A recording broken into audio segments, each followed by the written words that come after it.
एक और एग्जांपल है चॉक का।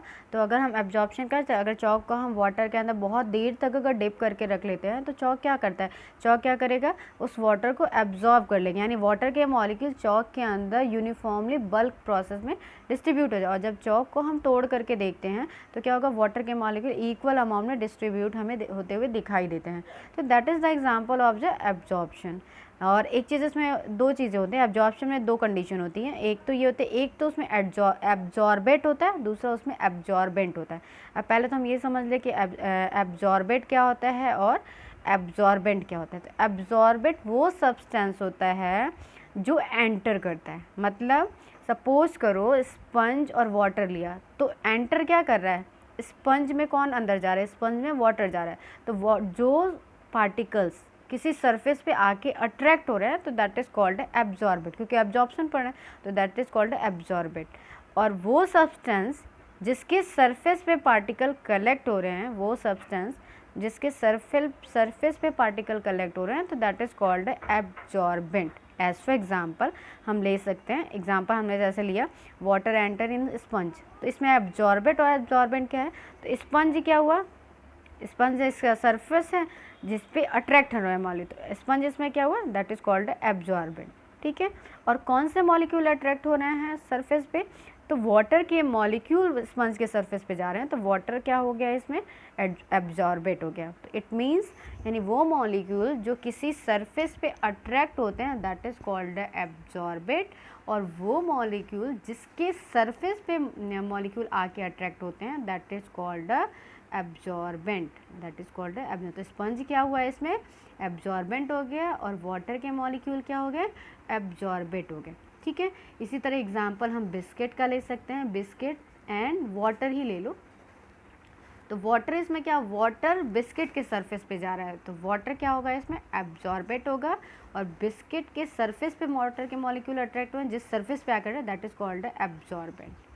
ठीक है, अब ये तो एब्जॉर्प्शन हो गया, एक बार और क्लियर मैं कर देती हूँ एब्जॉर्प्शन का मतलब क्या होता है। एब्जॉर्प्शन का मतलब होता है कि वो फिनोमेना जिसमें एक सब्सटेंस दूसरे सब्सटेंस के सरफेस पे पेनेट्रेट होता है यूनिफॉर्मली इन बल्क, यानी अगर एक पार्टिकल किसी दूसरे पार्टिकल के अंदर एंटर कर रहा है यूनिफॉर्मली और बल्क में, तो that is called absorption.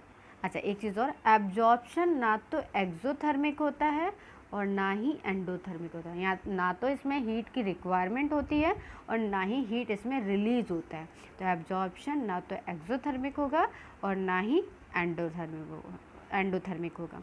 Next आता है अब दूसरा जो है दैट इज़ कॉल्ड एडजॉर्प्शन। वो एब्जॉर्प्शन था, ये एडजॉर्प्शन है। दोनों में डिफरेंस क्या होता है, तो देखो दोनों में डिफरेंस बस इतना होता है, एब्जॉर्प्शन में मॉलिक्यूल जो होते हैं वो क्या करते हैं, किसी सरफेस के अंदर पेनेट्रेट कर देते हैं। जैसे एग्जांपल हमने स्पंज लिया एंड वाटर लिया, तो वाटर के मॉलिक्यूल क्या हो गए, स्पंज के अंदर पेनेट्रेट हो गए, अंदर चले गए। ठीक है, लेकिन एडजॉर्प्शन में क्या होगा, मॉलिक्यूल जो होंगे वो पेनेट्रेट नहीं होंगे, किसी मॉलिक्यूल के पर अट्रैक्ट तो होंगे। सपोज करो ये हमारा है, ठीक है, ये एक सब्सटेंस है और ये दूसरा सब्सटेंस है। एब्जॉर्बेंट में क्या होगा, ये पार्टिकल आके इस पार्टिकल के सरफेस पे कलेक्ट होगा, इसके अंदर एंटर नहीं करेगा, इसके अंदर ये एंटर नहीं करेगा, तो सरफेस पे आके कलेक्ट होते हैं एडजॉर्प्शन में। जबकि एब्जॉर्प्शन में क्या होता है, ये पेनेट्रेट करते हैं। तो फिर से समझ लो, एडजॉर्प्शन का मतलब होता है कि कोई पार्टिकल किसी दूसरे पार्टिकल के सरफेस पे आके कलेक्ट होते हैं बट उसके अंदर पेनेट्रेट नहीं करते हैं, तो that process is known at adsorption. Example हम देख सकते हैं, जैसे सपोज करो रेनी सीज़न आ गया, रेनी सीज़न में हम क्या करते हैं, बारिश से बचने के लिए हम अम्ब्रेला का यूज़ करते हैं। किसका यूज़ करते हैं, अम्ब्रेला का यूज़ करते हैं। ठीक है, ये अम्ब्रेला हो गया। तो ये अम्ब्रेला का यूज़ हम क्यों कर रहे हैं कि जब बारिश हो रही है तो वाटर के ड्रॉपलेट्स इसके ऊपर आ रहे हैं, तो अम्ब्रेला के सरफेस पे तो आ रहे हैं, लेकिन ये वाटर के ड्रॉपलेट्स अम्ब्रेला के अंदर पेनिट्रेट नहीं करें। तो ये इसका मतलब क्या है, इस किसका एग्जाम्पल है, दैट इज़ कॉल्ड एडजॉर्प्शन। क्यों एडजॉर्प्शन है, क्योंकि वाटर के मॉलिक्यूल उस दूसरे सब्सटेंस के सरफेस पे तो कलेक्ट हुए लेकिन उसके अंदर पेनिट्रेट नहीं करेंगे।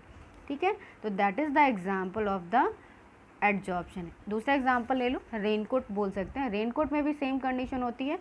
बारिश से बचने के लिए हम क्या करते हैं, रेनकोट को हम पहन लेते हैं। रेनकोट क्या है, रेनकोट पे वाटर के ड्रॉपलेट्स तो आ रहे हैं, सरफेस पे तो आ रहे हैं, लेकिन ये पेनेट्रेट नहीं करते। जब पेनेट्रेट नहीं करेंगे तो that is called the adsorption. यानी एडजॉर्प्शन में क्या होगा कि एडजॉर्प्शन में कभी भी पार्टिकल के सब्सटेंस जो होंगे दूसरे पार्टिकल के अंदर पेनेट्रेट नहीं करेंगे, या हम कह सकते हैं in which one substance accumulate on the another substance surface, ठीक है, in a high concentration, that is called adsorption. और मॉलिक्यूल इसमें क्या होगा, पेनेट्रेट नहीं होंगे। किसी एक, अगर सपोज करो एक सरफेस दे रखा है, दूसरे मॉलिक्यूल इस पे आके अट्रैक्ट कर रहे हैं, हायर कंसंट्रेशन से ही आएंगे, इनका कंसंट्रेशन हाई होगा, ये आएंगे इस सरफेस पे, आएंगे इस सरफेस पे आके कलेक्ट तो होंगे, लेकिन इसके अंदर पेनेट्रेट नहीं करेंगे, and that process is known as adsorption, ठीक है। एग्जाम्पल हम ले सकते हैं, जैसे सपोज करो हम कभी बॉटल ख़रीद के लाते हैं, या लैपटॉप ख़रीद के लाए, या फिर टिफ़िन लेकर के, तो उसमें एक छोटा सा पाउच मिलता है, उसमें छोटे छोटे बबल्स होते हैं, तो that is called a silica. जो बबल्स होते हैं उसे हम सिलिका जेल कहते हैं। अच्छा, ये क्यों उसके अंदर रखे जाते हैं, इसलिए रखे जाते हैं कि ये मॉइस्चर को क्या करते हैं, ये अपने सरफेस पे कलेक्ट कर लेते हैं, पेनेट्रेट नहीं देते। कभी भी खोलने पे वो गीला गीला सिल्का, वो वेट गीला नहीं लगेगा, वेट नहीं लगेगा, लेकिन क्यों नहीं लगेगा, क्योंकि मॉलिक्यूल